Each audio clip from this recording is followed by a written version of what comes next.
ಸ್ವಾಮಿ ದೇವಾಲಯದ ಅಭಿವೃದ್ಧಿಗೆ 2 ಲಕ್ಷ ಚೆಕ್ ನೀಡಿದ ಸಮಾಜ ಸೇವಕ ಬೀರಪ್ಪನಹಳ್ಳಿ ನರಸಿಂಹಮೂರ್ತಿ.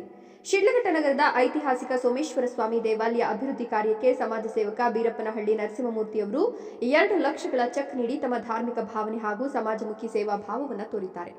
ನಗರದ ಭಕ್ತರ ಸಮ್ಮುಖದಲ್ಲಿ ಚೆಕ್ ಹಸ್ತಾಂತರಿಸಿದ ನಂತರ ಮಾತನಾಡಿದ ನರಸಿಂಹಮೂರ್ತಿ ಅವರು, ಸೋಮೇಶ್ವರ ಸ್ವಾಮಿ ದೇವಾಲಯವು ನೂರಾರು ಭಕ್ತರ ಆಧ್ಯಾತ್ಮಿಕ ಶ್ರದ್ಧೆಯ ಕೇಂದ್ರವಾಗಿದೆ. ತಾವು ಬಾಲ್ಯದಿಂದಲೂ ತಮ್ಮ ತಂದೆ ಮತ್ತು ತಾಯಿಯೊಂದಿಗೆ ಈ ದೇವಸ್ಥಾನಕ್ಕೆ ಬರ್ತಿದ್ದೆ ಅಂತ ನೆನಪಿಸಿಕೊಂಡ್ರು. ಕಾಲೇಜಿಗೆ ಹೋಗುವಾಗಲೂ ಸಹ ದೇವಸ್ಥಾನಕ್ಕೆ ಬಂದು ಆಶೀರ್ವಾದ ಪಡೆದು ಹೋಗ್ತಿದ್ದೆ. ದೇವಸ್ಥಾನದ ಅಭಿವೃದ್ಧಿಗೆ ತಮ್ಮ ಕೈಲಾದ ಸಹಾಯವನ್ನು ಮಾಡಿದ್ದೇನೆ ಅಂತ ಹೇಳಿದರು. ಈ ಸೇವೆಯನ್ನು ಭಗವಂತ ನನಗೆ ನೀಡಿರುವ ಸಣ್ಣ ಶಕ್ತಿ ಅಂತ ತಿಳಿಸಿದರು.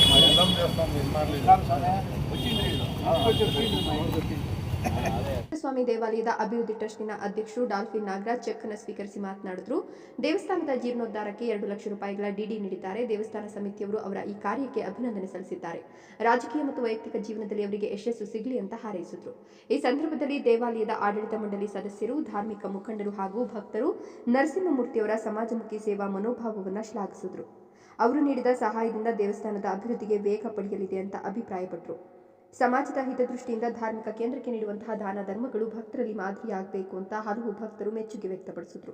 ಈ ಸಂದರ್ಭದಲ್ಲಿ ಬೀರಪ್ಪನಹಳ್ಳಿ ದ್ಯಾವಪ್ಪ, ದೇವಾಲಯದ ಆಡಳಿತ ಮಂಡಳಿ ಸದಸ್ಯರಾದ ಸುರೇಶ್, ಮುರಳಿ, ವೇದಮೂರ್ತಿ, ಮಧು, ಮುರಳಿ, ಮಾದಪ್ಪ, ಚಂದ್ರಶೇಖರ್ ಹಳೆಯದೆಲ್ಲ ಸಿದ್ಧಾಗಿತ್ತು, ಹೊಸದಾಗಿ ಆರಂಭ ಮಾಡಿದ್ದೀವಿ.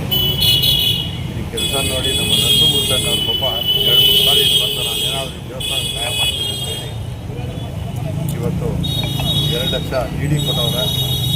ಅವರಿಗೆ ಎಲ್ಲ ನಮ್ಮ ದೇವಸ್ಥಾನದ ಎಲ್ಲರೂ ನಮ್ಮ ಸಮಿತಿ ಸದಸ್ಯರು ಎಲ್ಲರ ಕಡೆಯಿಂದ ಅವರಿಗೆ ಅಭಿನಂದನೆ ಸಲ್ಲಿಸ್ತೀವಿ.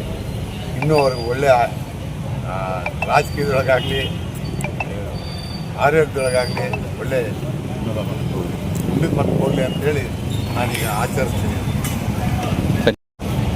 ನಮ್ಮ ನಾಗರಾಜಣ್ಣವರು ಒಂದು 15 ದಿವಸ ಹಿಂದೆಗಡೆ ತಮ್ಮನ್ನು ಭೇಟಿ ಮಾಡಬೇಕು, ಸ್ವಲ್ಪ ಬೆಂಗಳೂರು ಬರ್ತೀವಿ, ಮನೆಗೆ ಬರ್ತೀವಿ ಅಂತ ಹೇಳಿದ್ರು.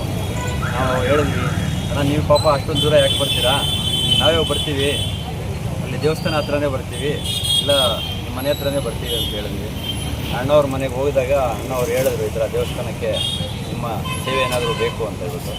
ನಮ್ಮ ಸೇವೆ ಹಳ್ಳಿಲಿ ಸೇವೆ, ಯಾಕೆಂದರೆ ಈ ಭಗವಂತನಿಗೆ ನಾವು ಚಿಕ್ಕ ವಯಸ್ಸಿನಿಂದ ಬರ್ತಿದ್ವಿ. ನಮ್ಮ ತಂದೆ ಜೊತೆಯಲ್ಲೆಲ್ಲ ಬರ್ತಿದ್ದೆ ಇಲ್ಲಿ ಆ ದೇವಸ್ಥಾನಕ್ಕೆ. ತುಂಬ ಪುರಾತನ ದೇವಸ್ಥಾನ. ನಮ್ಮ ತಾಯಿ ಜೊತೆನೂ ತುಂಬ ಹೆಸರಿಗೆ ಬಂದಿದ್ದೆ.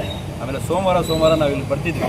ನಾವು ಕಾಲೇಜಿಗೆ ಹೋಗ್ಬೇಕಾದ್ರೆ ಇಲ್ಲಿ ಬಂದು ಒಂದ್ಸರಿ ಚಿಕ್ಕಬಳ್ಳಾಪುರ ಕಾಲೇಜಿಗೆ ಹೋಗ್ತಿದ್ದೆ ಆಯಿತಾ. ಹಾಗಾಗಿ ನನಗೆ ಭಗವಂತನ ಸೇವೆ ಮಾಡೋ ಶಕ್ತಿ ಈಗ ನನಗೆ ಭಗವಂತ ಕೊಟ್ಟಿದ್ದಾನೆ. ನಮ್ಮ ಹಳ್ಳಿಲ ಸೇವೆ ಮಾಡ್ತಾಯಿದ್ವಿ. ಧನ್ಯವಾದಗಳು. ಒಂದು ದಿವಸ ಪೂಜೆಗೆ ನಮ್ಗೆ ಏನೋ ಮಾಡ್ತೀವಿ, ದೇವರ ಮನೆ ನಡೀರಿ, ಬಿಡಲ್ಲ ನಿಮ್ಮನ್ನು. ಆಯ್ತು.